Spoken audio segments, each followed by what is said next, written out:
하나님의 말씀 보겠습니다.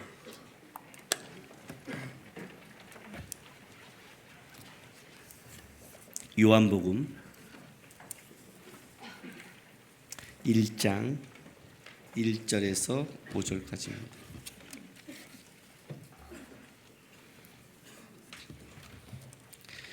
요한복음 1장 1절에서 5절까지 우리 한 절씩 교독하겠습니다. 태초에 말씀이 계시니라. 이 말씀이 하나님과 함께 계셨으니 이 말씀은 곧 하나님이시니라.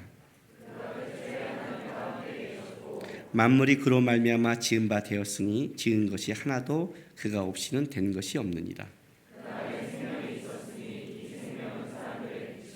같이 있습니다. 빛이 어둠에 비치되 어둠이 깨닫지 못하더라. 아멘. 지난주에 저희 어머니 막내 동생, 저에게는 이제 막내 이모님이 되시죠. 이모님이 돌아가셨습니다. 그래서 어머니를 모시고 장례식장에 갔다 왔습니다. 이제는 이제 장례식장에 가보면 저희 어머니가 올해 85세고 둘째 이모님이 92세입니다. 굉장히 장수 집안이죠. 첫째 이모님이 95세에 돌아가셨으니까, 그러니까 그 자녀들도 이제 나이가 70 이렇게 이제 모이는 거예요. 제가 55니까 모여서 얘기를 하다 보면 옛날 장례식장에 가면 이제 오래간만에 친척들을 만나고 옛날 비하인드 스토리가 나오기 시작합니다. 그러면 그 얘기를 듣다 보면 와, 우리 그 집안에 이런 일이 있었구나. 내가 아는 저분이 그런 분이야? 이렇게. 나이 들어서 이렇게 보면 다 이렇게 할아버지 할머니 다 인상 좋게 생겼는데 그분이 이제 과거사를 들으면 이런 얘기들이 이제 있는 거죠. 똑같이 우리가 보고 안다고 생각하는 그 사람이 진짜 아는 사람이었는가? 여러분이 지금 옆에 있는 사람이 내가 아는 사람이 아는 사람일까요? 여러분이 만나온 사람이 어떤 사람일까요? 그죠? 이게 피조물의 한계라는 거죠. 보고 있고 분명히 옆에 있고 얘기하고 있는데 그 사람이 어떤 사람인지 어떤 인생을 살아온지 우리가 알 수 없다는 겁니다. 제가 어렸을 때 가장 놀랬던 이해하지 못했던 이야기가 뭔지 아세요? 우리 할머니가 예뻤대요. 저는 이해가 안 갔어요. 그럼 할머니는 야, 나도 젊을 때 진짜 한 미모했대요. 아무리 그랬지, 이 할머니가 아무리 변해도 어떻게 미모를 변해? 이 상태에서 이해를 못했어요. 요즘 조금 이해해요. 왜냐면 우리 교회 아이들이 제가 태어날 때부터 이런 스타일인다고 이해하고 있어요. 목사님 청년 때도 머리 길고 괜찮아 그러면 에이 그래요. 그리고 청년 때 사진을 보면 이렇게 말을 하는 거예요. 사람이 이렇게 변할 수가 있어요? 그죠? 시간 속에 우리는 사람을 보고 있는데 내가 지금 보고 있는 그 사람, 내가 지금 시간과 공간을 보는 그 사람이 내가 인지하는 거고 내가 유일하게 느끼는, 인간이 안다는 그것이 얼마나 지금 지엽적이고 얼마나 작게 하는지를 모르는 겁니다. 그것이 피조물의 한계입니다. 우리는 항상 여기에 묶여 있음에도 불구하고 굉장히 우리는 많은 것을 깊게 알고 넓게 한다고 착각을 하고 살아갑니다. 왜 성경에서 사도들이 예수님에 대해서 마태, 마가, 누가, 요한 이 네 사람을 통해서 복음서를 기록했는지 아십니까? 한 사람이 아무리 그 예수를 따라간다 할지라도 그 예수를 보는 그 시각과 시야가 좁기 때문입니다. 그것이 마태, 마가, 누가, 요한이 갖고 있는 한계성이라는 겁니다. 여러분, 혹시 무지개 색이 몇 가지 색인지 아세요? 무지개는 몇 가지 색입니까? 무지개는 아이들한테 물으면 7가지라고 그럴 거예요. 그렇죠? 우리 그렇게 빨리 놓죠, 바람 보고 그렇잖아요. 그런데 지금은 7가지 색깔이 나오는데 옛날 우리 어른들은 무지개 색깔을 오색 무지개라고 그랬답니다. 그래서 떡을 만들 때 오색 떡을 만드나 봐요. 미국은 무지개 색깔을 6개라고 했습니다. 남색을 제외한 6가지 색이라고 합니다. 이건 많이 네이버님한테 물어본 겁니다. 제가 이걸 다 무지개 슬슬 보고 있잖아요. 그렇죠. 안전히 봐야겠어요. 더 이상 못 외우겠습니다. 멕시코 원주민 등 마야인들은 검은색, 하얀색, 빨간색, 노란색, 파란색 5가지 색깔로 했답니다. 하얀색이 들어갔어요. 아프리카 사람들은 2-3가지 색깔로 무지개가 이루어졌다고 말합니다. 아프리카. 여러분 눈이 반짝반짝 빛나요? 도대체 무지개 색깔은 몇 색깔일까요? 놀라지 마시기 바랍니다. 무려 134에서 207색까지 구분할 수 있다고 합니다. 어마어마한 색이죠. 200가지가 넘을 수 있는 색을 구분할 수 있는 색을 어떤 데는 2-3가지밖에 못 보는 거고, 어떤 데는 5색이라고 그러고, 어떤 데는 6색이라고 그럽니다. 지금의 7가지는 완전수 7, 성스러운 숫자로 해서 표현했다고 그럽니다. 정확하게 모르겠습니다. 한 가지 분명히 제가 정확하게 하는 건 뭐냐면, 똑같은 무지개를 바라보고 있는데 놀랍게도 똑같은 무지개를 어떤 곳에는 2-3가지 색깔로 보고 어떤 곳에는 6가지, 5가지, 인간이 한 것을 같이 바라보면서 이렇게 다를 수 있다는 것은 뭘 상징하냐면, 우리가 바라보고 있는 것이 얼마나 잘못 바라보고 있고 얼마나 내 중심에서 바라보고 있는가를 알게 되는 겁니다. 여러분 같이 친구들과 다니면서 그런 경험 안 해봤습니까? 같이 봤는데 다른 이야기를 하는 것. 같이 봤는데. 저는 제 친구를 아직도 잊지 못하는 게 뭐냐면, 걔는 여자를 딱 쳐다보면 머리끝부터 발끝까지 뭘 입었는지, 메이크업부터 어떻게 그 짧은 시간에 모든 걸 파악할 수 있는 능력이 있는지를 참으로 신기합니다. 그런 내 친구가 있었어요. 딱 보면 알아요. 쫙 빼요 그냥. 저는 딱 보면 파마를 했는지 머리를 폈는지 모릅니다. 그래서 우리 집사람을 연애할 때 저는 항상 뭘 쳐다봤냐면 귀만 쳐다봤습니다. 머리 스타일은 모르겠고 귀는 보는 거예요. 귀걸이를 했나 안 했나. 그 한마디를 하기 위해서. 놀랍죠? 쳐다보고 있는데 어떻게 이렇게 다를까요? 더 놀라운 사실은 뭔지 아십니까?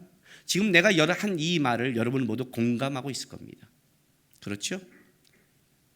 우리는 지금 제가 여기다가 쭉 수많은 예화를 든 거를 여러분 그래 끄덕끄덕하고 맞아 이렇게 다르구나, 맞아 쳐다보면 다르게 봐, 맞아 우리는 한계가 있어, 이걸 이해하면서 놀랍게도 여러분들은 결정적인 순간에 여러분이 본 것을 아주 진리처럼 우기고 있고 고집하고 있고 그렇게 따라가고 있다는 겁니다.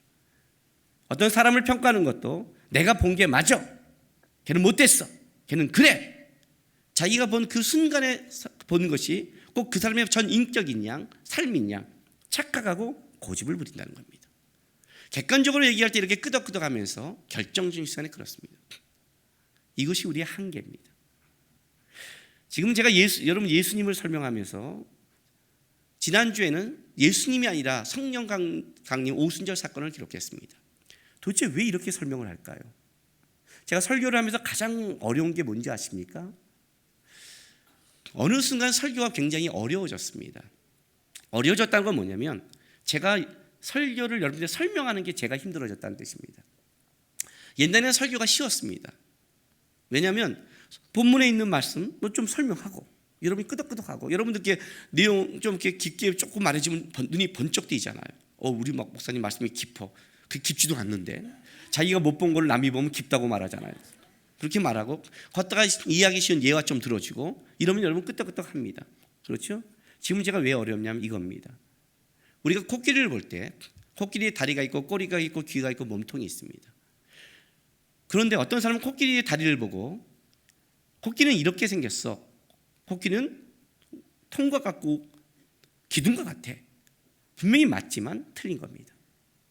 코끼리는 귀를 보고 코끼리는 아니야 날개 같아, 맞지만 틀리는 겁니다. 코를 보고 코끼리는 뱀과 같아, 맞지만 틀립니다. 그렇죠? 어느 날 고개를 들었더니 코끼리 전체가 보이는 겁니다. 그걸 전체를 설명하래요. 설명하기가 힘든 거예요. 하나님을 알아갈수록 설명하기가 힘들어요. 하나님을 기둥만 알았을 때는 참 쉬웠습니다. 그때는 다리를 봤기 때문에 아주 확신이 있는 거예요. 확신. 하나님은 든든하십니다. 하나님이 이 땅을 밟고 있습니다. 하나님은 통과 같습니다. 하나님을 믿고 하나님께 엎여서 이 땅을 가십시오. 이렇게 아주 맞는 말이니까. 그런데 그것이 얼마나 하나님에 대해서 작게 설명한 건지, 하나님을 다 설명하자니까 우리의 언어와 우리의 것이 너무 힘들게 되는 겁니다. 그래서 마태, 마가, 누가, 요한이라는 사복음서가 존재하는 이유가 여기에 있는 겁니다. 우리가 보통 마태, 마가, 누가를 공관 복음이라고 합니다. 그리고 요한복음만 따로 띄어서 흔히 영적인 복음이라고 합니다. 그러나 이 표현은 틀렸습니다. 마태, 마가, 누가도 영적인 복음입니다. 마태, 마가, 누가가 공관 복음이라는 뜻은 이런 뜻을 갖고 있습니다. 공관이란 관점이 같다는 뜻입니다. 무슨 말이냐면 마태, 누가, 요한이 그러니까 마태, 마가, 누가가 요한복음에 비해서는 관점이 같은 겁니다. 근데 이것도 틀린 겁니다. 왜냐하면 마태, 마가, 누가가 관점이 같다는 것은 아주 그 평가는 작은 것을 갖고 한 겁니다. 실제 마태, 마가, 누가가 들어가면 관점이 다릅니다. 그러나 어떤 면에서 관점이 같냐면 흔히 마태복음을 사자복음이라고 합니다. 그러니까 쉽게 말하면 사자는 동물의 왕이라고 해서 왕의 복음이라고 합니다. 이걸 조금 이따가 조금 자세히 설명하겠습니다. 마가복음을 송아지 복음이라고 합니다. 왜냐하면 마태가 왕의 복음을 강조했다면 마가는 섬김, 종으로 오신 예수를 강조해서 흔히 송아지 복음이라고 합니다. 누가는 인자 복음이라고 합니다. 그래서 사람 복음이라고 하는 건 누가 복음을 보면 바로 예수님에 대해서 가장 그 성품이나 또 소외된 자, 가난한 자에 대한 주님의 마음이 많이 드러났기 때문에 그걸 인자 복음이라고 합니다. 요한복음은 독수리 복음이라고 합니다. 이것 때문에 앞에 사자, 송아지, 사람은 땅을 밟고 있잖아요. 그러니까 땅에서 눈을 볼 거 아닙니까? 한계를 땅에서 위를 보잖아요. 그런 표현 때문에 공관이라고 한 겁니다. 요한은 독수리 복음이잖아요. 독수리는 어디서 봐요? 하늘에서 보잖아요. 그러니까 보는 관점이 좀 여기가 좀 다른 그런 의미에서 바로 요한은 다른 복음서라고 얘기를 하는 겁니다. 왜 이제 이런 표현을 썼냐면 마태는 그 유대인을 향한 복음입니다. 그러니까 유대인을 향해 썼는데 그 구약 성경에 있어서 메시아 사상이 어떻게 완성되었는가를 쓴 겁니다.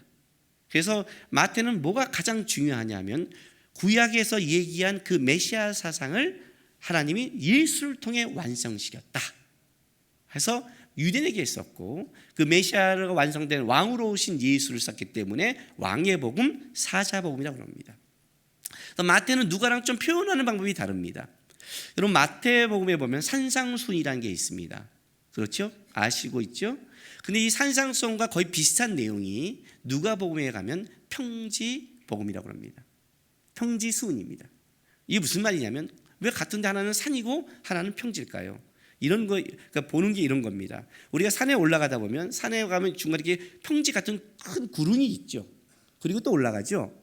이 산에 오는 이 구름을 산에서 얘기했다면 산상이 되는 거고 이 구름 그러니까 이 평지를 얘기하면 평지가 되는 겁니다. 얘기가 돼요. 그리고 또 보는 관점이라는 겁니다. 근데 마태는 산을 굉장히 강조했습니다. 산상순 하나 찾아볼까요? 마태가 강조한 마태복음 28장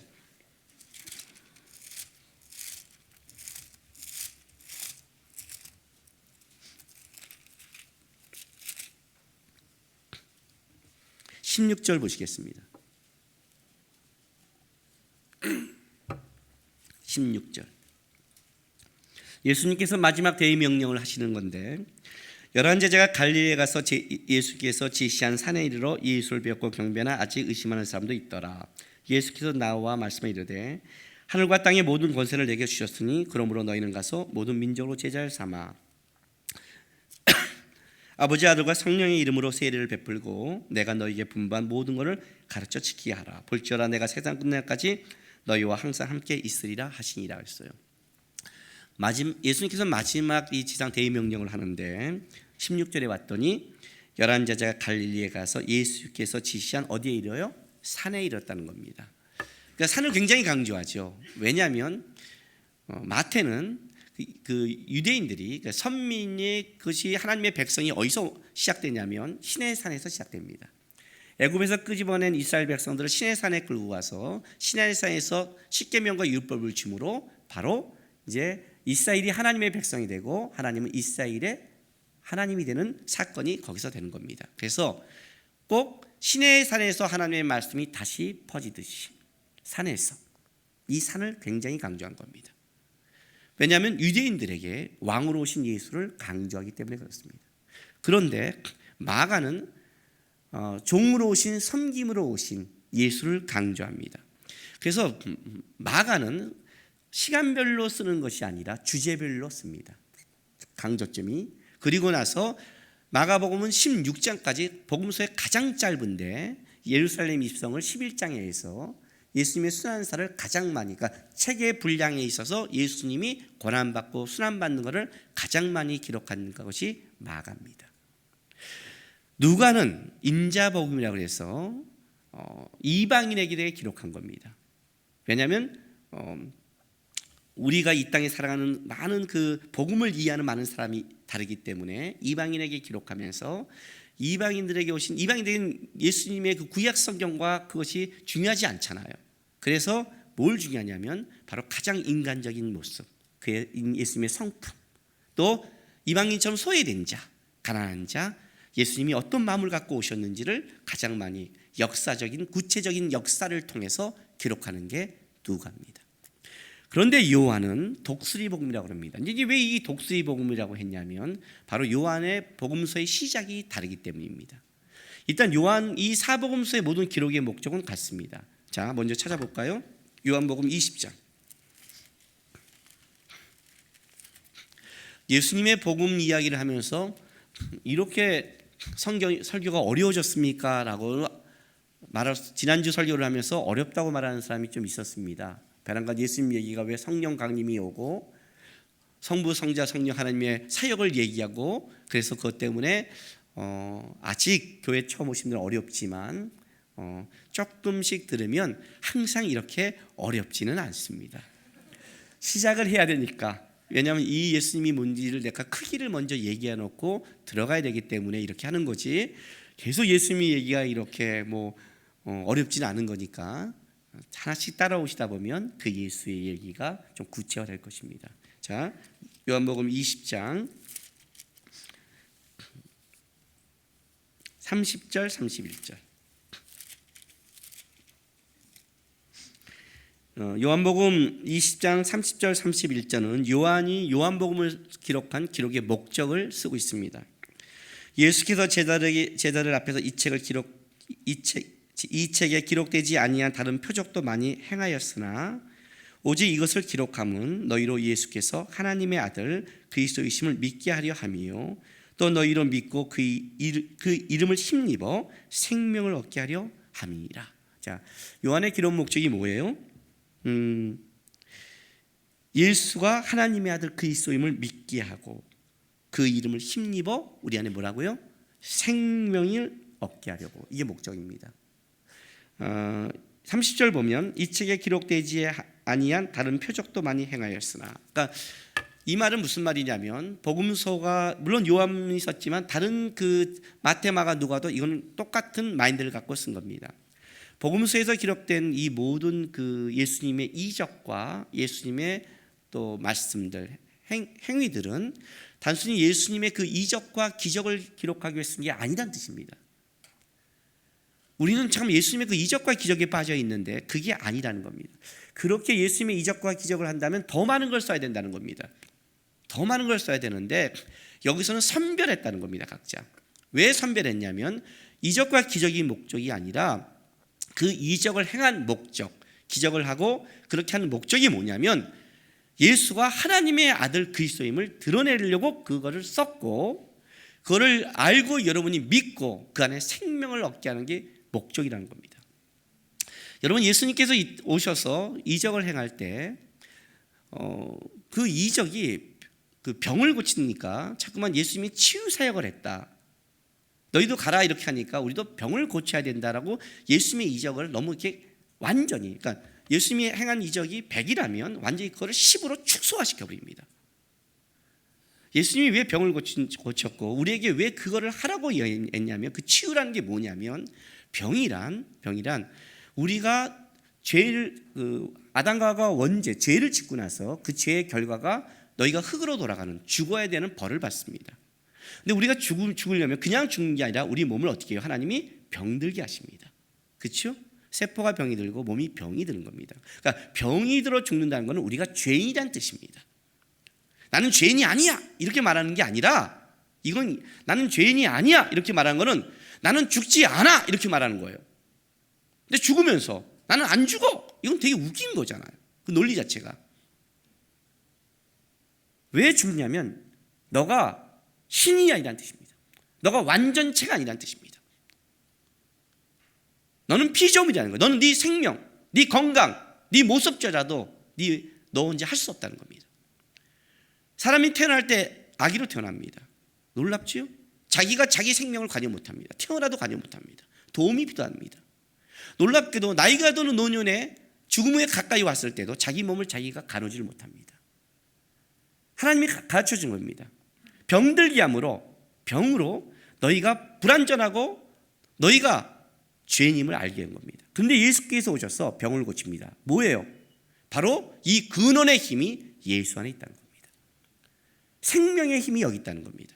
그래서 병을 고친 거예요. 병을 고쳤다는 건 단순하게 치유했다는 뜻이 아니라 바로 이 근원과 존재가 예수 안에 있다는 거예요. 그래서 예수님께서 병을 고칠 때 놀라운 것 중에 하나가 이렇게 부정한 자에게 손을 얹습니다. 구약에 있어서 부정한 자를 만지면 부정이 옮기는 겁니다. 우리 에이즈 걸린 사람 보면 안 가려고 그러잖아요. 왜? 병이 옮길까 봐. 내가 감기 걸렸으면 안 가잖아요. 병이 옮길까 봐. 왜냐면 우리는 그 병을 이길 만한 능력이 없잖아요. 근데 예수는 만져버리는 거예요. 그래서 놀라운 사건은 부정한 걸 만지면 부정해져야 되는데 예수가 만졌더니 부정한 것이 부정으로 옮기는 게 아니라 정한 것이 부정한 거를 바꿔버리는 겁니다. 이 말 이해했어요? 부정정, 부정정이 헷갈리는 거 아니에요? 그 얘기를 하는 거예요. 그러니까 예수의 정함이, 예수의 생명이 부정함을, 병을 고쳐서 그 안에 생명이 있다는 거예요. 회복이 있다. 그래서 예수께서 병을 고치고 이적을 행했다는 겁니다. 자연을 다스리고. 이런 것이 뭐냐면 예수가 모든 자연의 주인이시다. 단순하게 바다를 잠재웠대, 우리 요즘식으로 히어로 같은, 영웅 같은, 슈퍼맨 같은 것을 얘기하는 게 아니라 그 안에 생명이 있고 그 안에 모든 근원을 해결할 수 있는 힘이 있고 그 예수만이 자연과 모든 것을, 또 귀신을 쫓는 영적인 세계까지 그는 주인이시다. 예수가 바로 하나님의 아들이시다. 그 예수를 믿어야만이 너희가 생명을 얻는다. 그 얘기를 하고 싶어서 요한이 기록하는 거예요.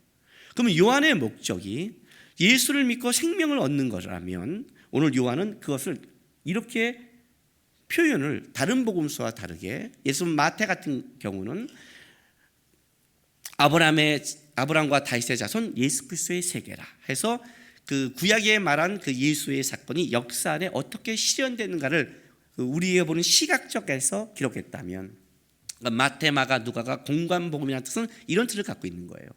바로 예수의 이야기가 우리의 시간 속에서 출생과 살아가는 그 우리가 보는 시각 안에서를 썼다는 의미에서 공관복음이라는 거예요.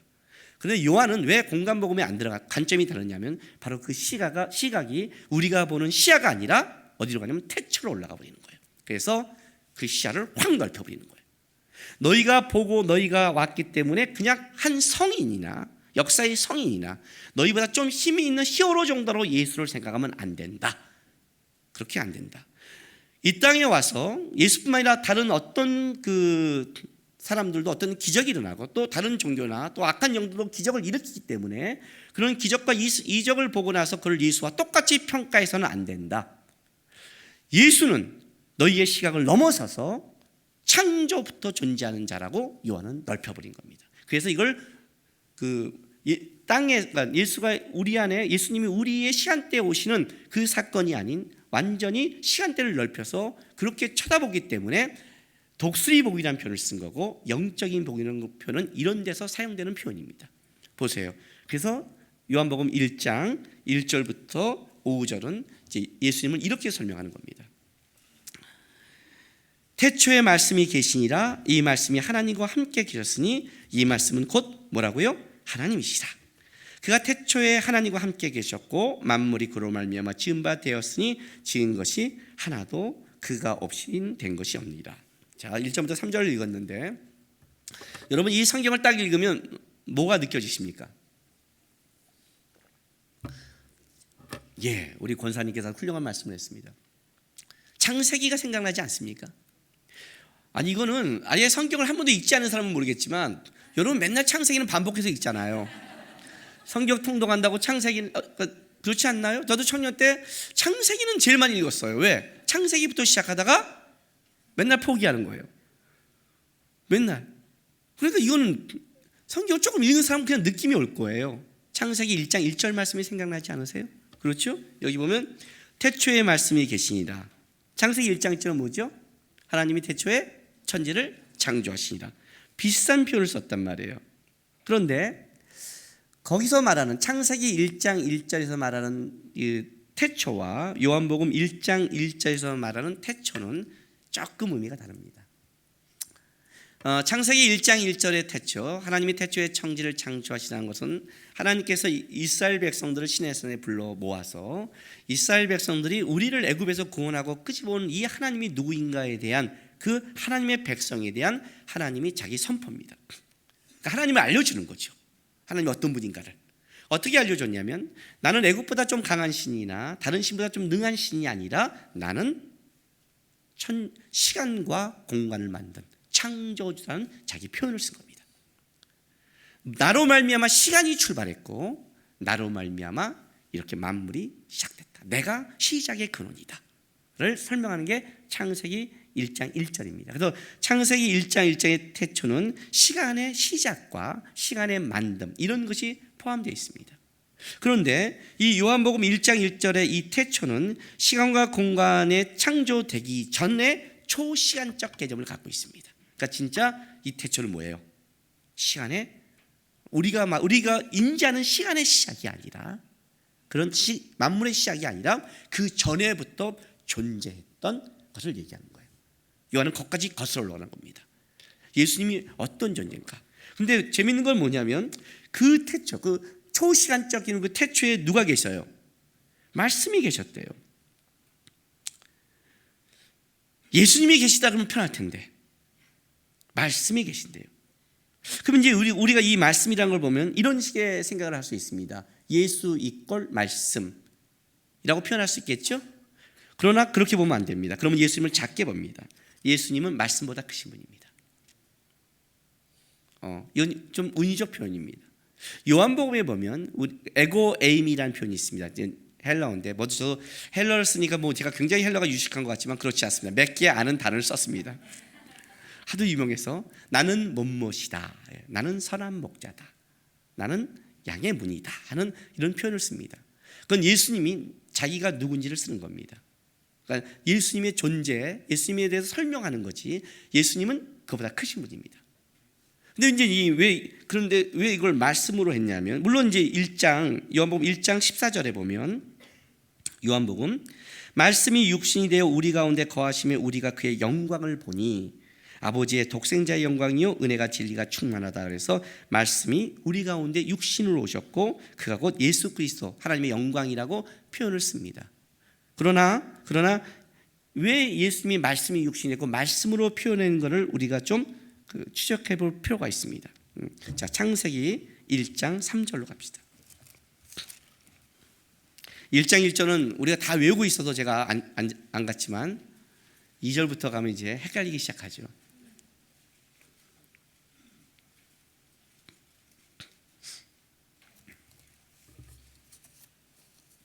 찾았어요? 창세기 1장 3절 하나님이 이르시되 빛이 있으라 하시니 빛이 있었고 빛이 하나님 보시기에 좋았더라 이렇게 했죠. 하나님이 이르시되 빛이 있으라 하시니 빛이 있었고. 자, 여러분 하나님이 어떻게 했을까요? 자, 보세요. 자, 하나님이 빛이 있으라 했더니 빛이 생겼어요. 어느 나라 말로 했을까요? 히브리인들은 그렇게 말해요. 성경을 받았으니까. 한국어는 아니었을 거예요. 우리는 당분 곰이었으니까 밀리죠. 우리는 밀려요. 할 말이 없죠. 일본어는 무조건 아니었다고 저는 생각합니다. 표현하기가 좀 그 언어 자체가. 그래서 히브리였을까요? 주님이 뭐 이렇게 말을 이렇게 딱 하니까 생겼을까요? 그렇지는 않습니다. 그렇게 표현하면 안 됩니다. 말이라는 것은 단순하게 이렇게 소리를 넘어서서 그 사람의 의지, 뜻, 생각, 마음이 담겨 있는 겁니다. 그것이 말이라는 겁니다. 말씀으로 존재했던 건 뭐냐면 바로 그분의 의지, 뜻, 그것이 담겨 있는 겁니다. 예수님, 하나님께서 태초를 시작하면서 그렇게 뭐 우리처럼 손을 쫙 내밀면서 뭐 있어라 그럴 뿐이 아니잖아요. 그분이 의지를 갖고, 그분이 뜻을 갖고, 그분이 마음에 결정을 하면 그게 곧 행위가 되는 겁니다. 그래서 여기 이 말씀이 봐요. 하나님이 태초에 말씀이 계시니라. 말씀이 하나님과 함께 계셨으니 이 말씀이 곧 하나님이시라.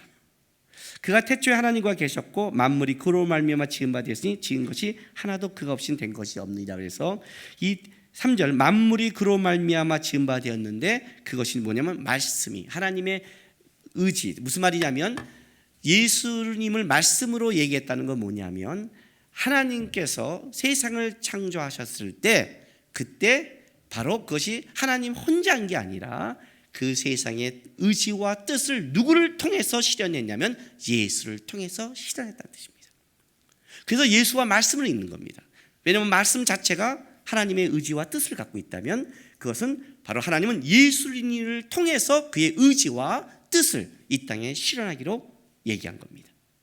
하나님으로 말미암아 만물이 나왔다면 그것은 바로 다른 말로 그것은 예수를 통해서만이 만물이 나왔다고 얘기하는 겁니다. 왜 예수가 생명이라는 것을 자꾸만 이렇게 연결하는 걸 아시겠어요? 왜냐하면 그것이 예수로 통해 나왔기 때문에 그는 존재 자체가 예수라는 걸 얘기하고 있는 거예요. 자 보세요. 자, 이 말씀이 하나님과 함께 계셨으니 이 말씀은 곧 하나님이다. 참 재밌는 게 뭐냐면 태초에 말씀이 계시자는 것은 우리에게 좀 이거 어려운 단어지만 좀 들으시기 바랍니다. 예수님의 선제성이라고 합니다. 그러니까 예수님이 한문적 용어인데 예수님이 그러니까 태초를 넘어선 시간적 개념을 넘어선 시간의 초월적 개념 그 아주 시간의 끝부터 예수님은 존재했다, 선제했다. 예수님은 그런 분이다라고 얘기했다면 이 하나님 말씀이 하나님과 함께 계셨다는 건 뭐냐면 하나님과 예수 그리스도가 뭐냐면 가장 두 가지가 표현되는데 가장 친밀한 함께 있으니까 친밀한 거죠.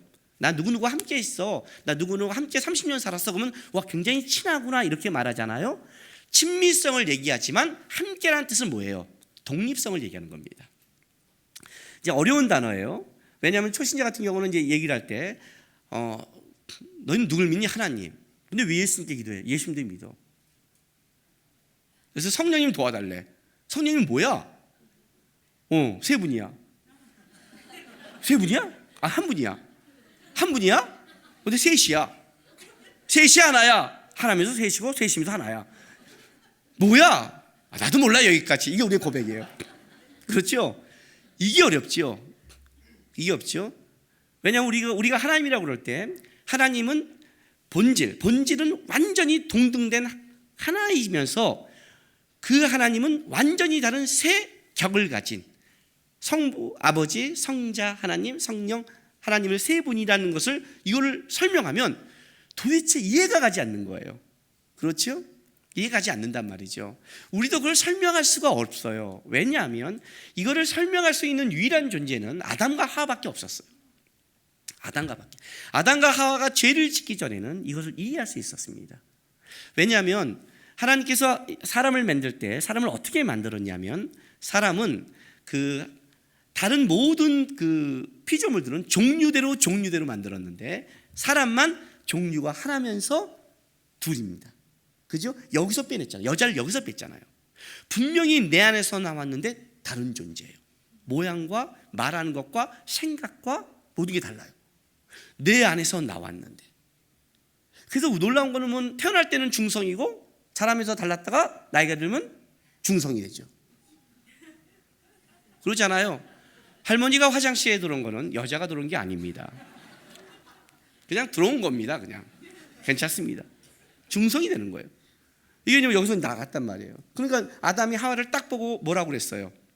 너는 내 뼈 중에 뼈요 살 중에 살이다. 이걸 어떻게 우리가 이해하겠어요? 우리의 살 중에 살은 이런 데잖아요 다. 그죠? 어디예요? 이해를 못해요. 근데 아담은 이해했어요. 다른데 내 본질이 같다는 거예요. 그러니까 놀랍지요? 둘인데 하나예요. 이거를 이해할 수 있는 것은 피조물 중에 인간밖에 없어요. 또 인간을 어떻게 만들었냐면 몸은 땅의 것으로 만들었고 걷다 생명을 집어넣어요. 그래서 인간만이 놀랍게 땅과 하늘을 잇는 존재를 만들어요. 그래서 인간에게 만물을 맡기는 거예요. 그러니까 아담과 하와는 그냥 하나님이 한 분이면서 세 분임을 그냥 이해했어요. 그거는 설명이 아니라 본질을 이해하는 거예요. 왜냐면 자기가 둘이면서 하나니까. 그런데 죄가 들어와서 이게 깨져버리는 거예요. 깨짐으로 말미암아 우리는 이 하나님의 신비와 하나님의 연합을 말은 설명하는데 설명할 이해할 방법이 없어요. 이건 믿음의 고백이에요. 왜냐하면 하나님을 만났는데 예수님이 또 여기 계신 거야. 그런데 성령이 역사하셔. 이거 제자 이 초대교회 이거를 정립한 건 이거는 그냥 내 아내가 이런 분이 아니라 아내를 살다 보면 아내를 그냥 알듯이 알게 된 사건이에요. 그래서 그 예수가 누구냐 할 때 뭐라고 말하면 예수는 하나님과 함께 있는 아주 친밀하지만 뭐예요? 함께 있다는 독립적인 그 존재다. 하나님과 처음부터 똑같이 존재했던 분이다라고 얘기하는 거예요. 그리고 독립하니까 조금 나눠졌어? 누가 위아래야 이렇게 설명할까 봐 그 뒤에 봤더니 1절에 이 말씀은 뭐라고요? 곧 하나님이시다. 이제 우리가 또 헷갈리기 시작한 빌립보서 2장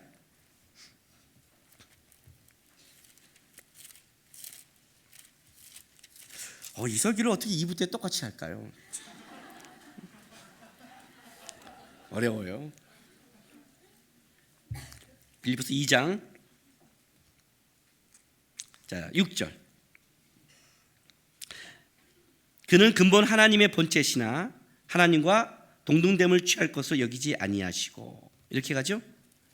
하나님과 근본 하나님의 본체라고 그러죠.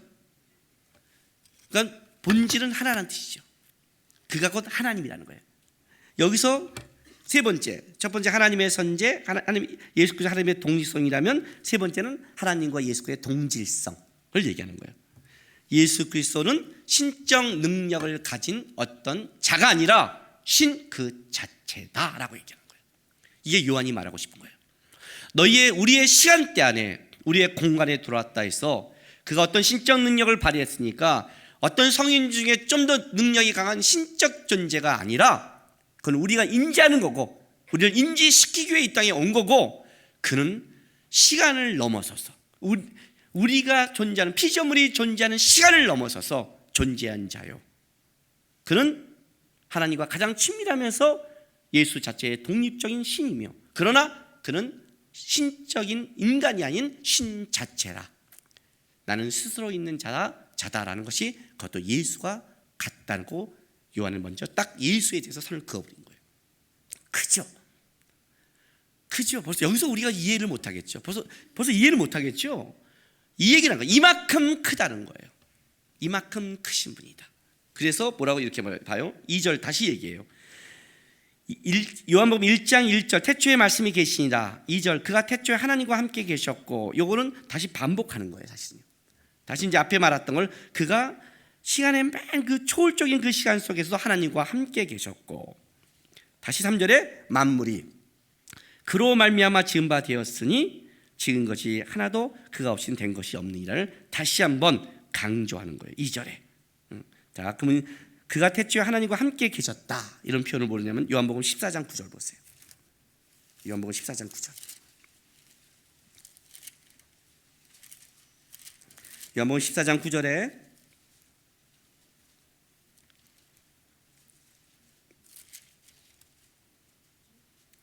찾았어요? 9절에 예수께서 이르시되 8절부터 제가 읽어드릴게요. 7절부터 읽어줄게요. 너희가 나를 알았더라면 내 아버지도 알았으리로다. 이제부터 너희가 그를 알았고 또 보았느니라. 빌립이 이르되 주여 아버지를 우리에게 보여주옵소서. 그리하면 족하겠나이다. 예수께서 이르시되 빌립아 내가 그렇게 오래 너희와 함께 있으되 내가 나를 알지 못하느냐? 나를 본 자는 아버지를 보았거늘 어찌하여 아버지를 보이라 하느냐? 이게 아버지와 함께 있다는 거예요. 그의 친밀과 그와 동질이 뭐냐면 나를 본 자가 아버지를 봤는데 뭘 아버지를 보이니? 내가 그와 동등되고 내가 그와 같은데. 그 아버지가 바로 나를 통해서 시간과 공간에 너희에 드러낸 자인데 너희가 이해할 수 있도록 우리가 인지할 수 있도록 이 역사와 시간에 왔는데 어떻게 보이는 거? 어떻게 보여요, 여러분? 보여도 모르는데 인지할 수 있어요? 무지개도 보여줘도 다 인지를 못하는데 어떻게 보이는 거예요? 그래서 예수께서 우리 안에 구체적으로 왔다. 내가 그래서 온 거다. 나를 본 자는 뭐예요? 어떤 형태가 아니라 나를 본 자는 아버지를 보게 되어 있다는 거예요. 그걸 얘기하는 거예요. 예수 안에 만물이 다 나온 거예요. 예수 안에서 모든 것이 생성되는 거예요. 나를 보면 하나님의 일하심을 본다고 얘기하는 거예요. 왜 우리가 잠깐만 예수로 돌아가야 된다? 예수님만이 힘이다? 예수 안에 해답이 있단 말은 이래서 나오는 거예요. 왜냐하면 예수 안에서 모든 것이 나왔고 예수 안에서 모든 것이 했다면 모든 부분이 예수로 돌아가지 않으면 해결책이 없다는 거예요. 우리의 삶과 죽음 이후의 삶 모든 것. 단순히 이 땅에 어떻게 7, 80년 사는 거의 문제가 아니에요. 이 땅에 7, 80년 사는 거의 문제라면 예수가 없어도 돼요. 없어요. 다른 걸 믿어도 돼요. 7, 80년 동안 하나님이 일단 허락하셨어요. 생명을 허락하셨어요. 그러니까 이 땅에 7, 80년 동안은 어떻게 살아도 돼요. 그러나 7, 80년이 아니라 처음부터 나중까지 그 모든 영원한 생명을 주장할 때 있어서는 예수가 아니면 죽음을 넘어서지 못하고 예수가 아니면 소생하지 못하고 예수가 아니면 만들어지지 못하기 때문에 예수로 돌아가는 거예요. 그래서 하나님이 나를 이 땅에 보냈다는 거예요. 이해가 되세요? 보세요. 다시 그 1장 4절 5절 보세요. 그 안에 생명이 있으니 이 생명은 사람들의 빛이라. 빛이 어둠을 비치되 어둠이 깨닫지 못하더라. 자, 이게 뭐라고 이렇게 표현하냐면 2장 4절에 갔더니 그 안에 생명이 있대요. 자, 이 생명은 뭐냐면 태초로부터 있는 생명이겠죠. 만물이 여기서부터 소생했으니까. 창세기 1장 2절로 돌아가 보세요. 창세기 1장 2절.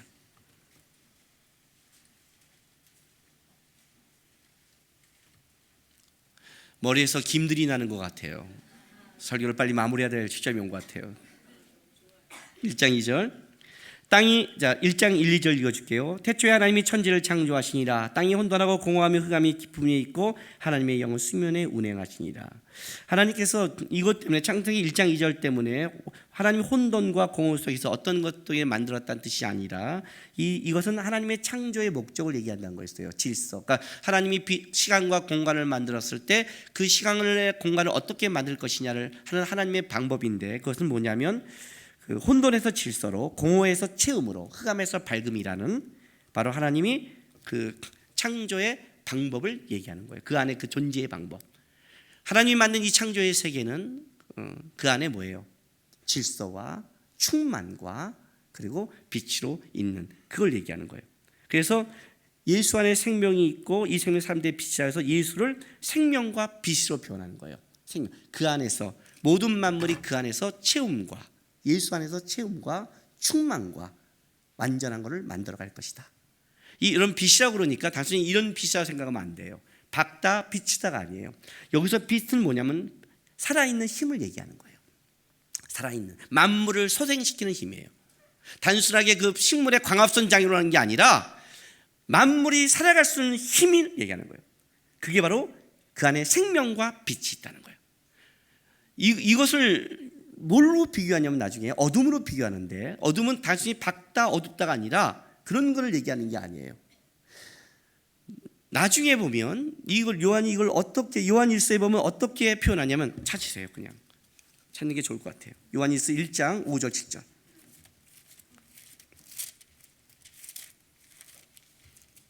요한일서 1장 5절 7절. 신약성경 388쪽 찾았나요? 찾았나요? 예, 우리가 그에서 듣고 너에게 전하는 소식은 이것이니 곧 하나님을 빛이시라. 그에는 어둠이 조금도 없으시는 것이라. 만약 우리가 하나님과 사귐이 있다 하고 어둠에 행하면 거짓말을 하고 진리를 행하지 아니함 이거니와 그가 빛 가운데 계신 것 같이 우리도 빛 가운데 행하면 우리가 서로 사귐이 있고 그 아들 예수의 피가 우리를 모든 죄에서 깨끗게 하실 것이요. 이 요한시대 요한은 여기서 어떻게 표현하냐면 영적 밝음과 어둠을 대비시키므로 어둠은 죄된 성품, 빛은 하나님의 밝은 성품을 강조시키는 거예요. 단순히 이게 깜깜하다의 문제가 아니라 바로 이 부분을 얘기하는 거예요. 어둠은 생명이 없는, 죽어가는 죄된 속성을 얘기하는 거예요.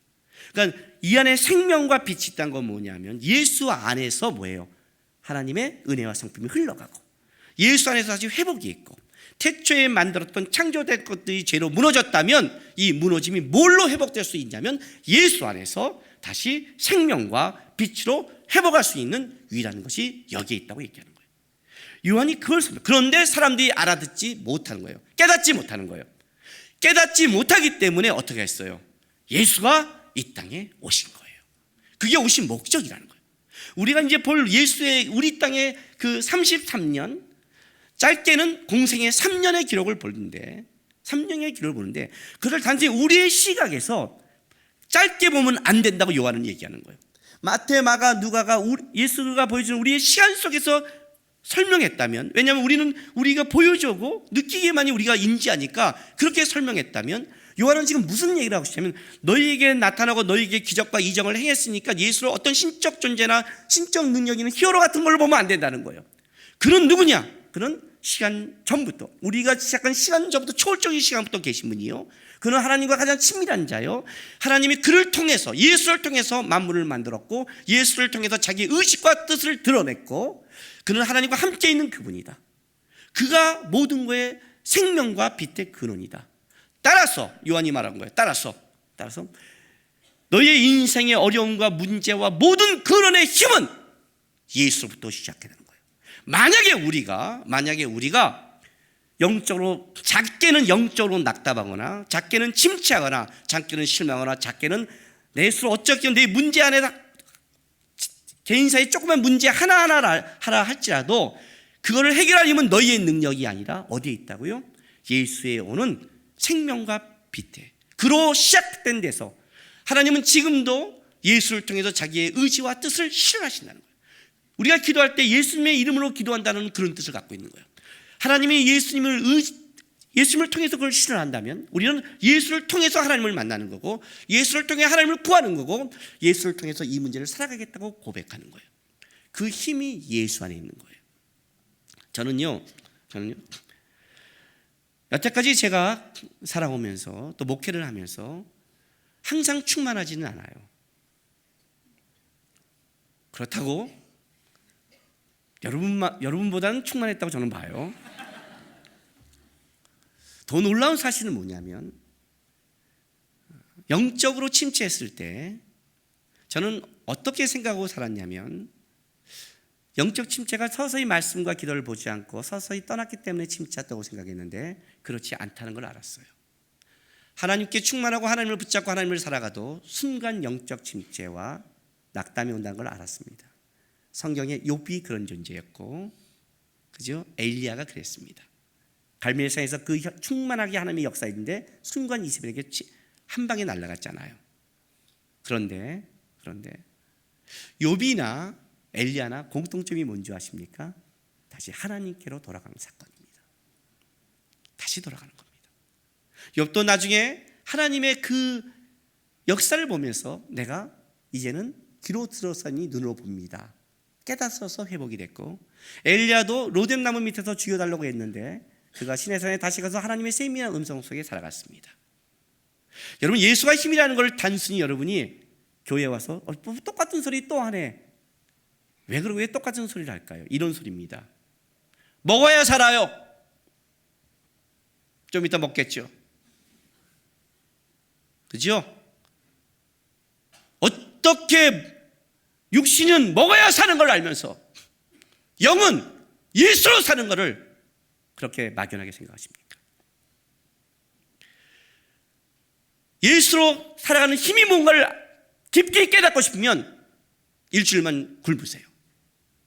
일주일만 걸어도 내 육이 이렇게 낙담하는구나를 뼈저리게 느낄 거예요. 뼈저리게. 창세기 1장을 마무리하면서 예수님이 이렇게 했습니다. 신과 피조물을 나눌 때 신은 시간과 공간을 초월하지만 마지막에 모든 생물을 만들고 모든 생물에게 먹거리를 줬습니다.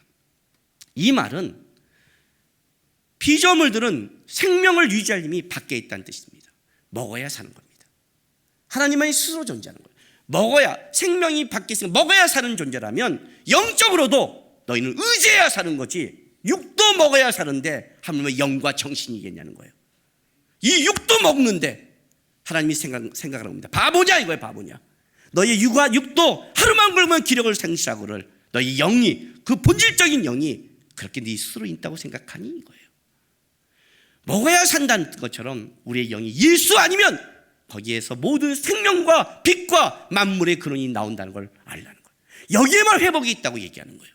그래서 예수의 얘기가 필요한 거고, 예수의 삶이 우리의 삶이 되는 거는 단순하게 어떤 성인의 얘기가 아니라 우리의 생명의 근원이요, 우리의 존재의 근원이요, 우리의 살아가는 힘의 근원이라고 얘기하는 거예요. 만약 여러분이 힘을 잃었다면 그건 예수를 놓친 거예요. 알았어요? 여러분이 침체했다면 그건 예수를 붙잡지 않은 거예요. 예수 안에서만 다시 회복과 힘이 있는 겁니다. 이걸 아시고 다시 우리가 놓쳤던, 아니 작게 알았던 예수라면 더 깊고 넓게 알아가시고 그 예수를 통해서 여러분의 신앙의 생명과 힘이, 또 여러분의 2010년대 모든 가정과 일이 예수 안에서 이루어지시기를 주님의 이름으로 부탁합니다. 기도하겠습니다. 시간 다 같이 기도하겠습니다. 하나님, 아직 우리가 1월달 2010년도 아직도 우리는 시작 속에 있습니다. 한 해 동안 우리가 계획하는 거 많지만은 하나님, 가장 무엇보다 예수님을 깊게 아는 한 해 되게 도와주십시오. 예수님을 깊게 고백하고 그의 힘과 능을 붙잡는 한 해 되게 도와달라고 우리 다 같이 다짐하고 기도하며 나가겠습니다. 기도하겠습니다. 거룩하신 아버지 하나님, 감사합니다.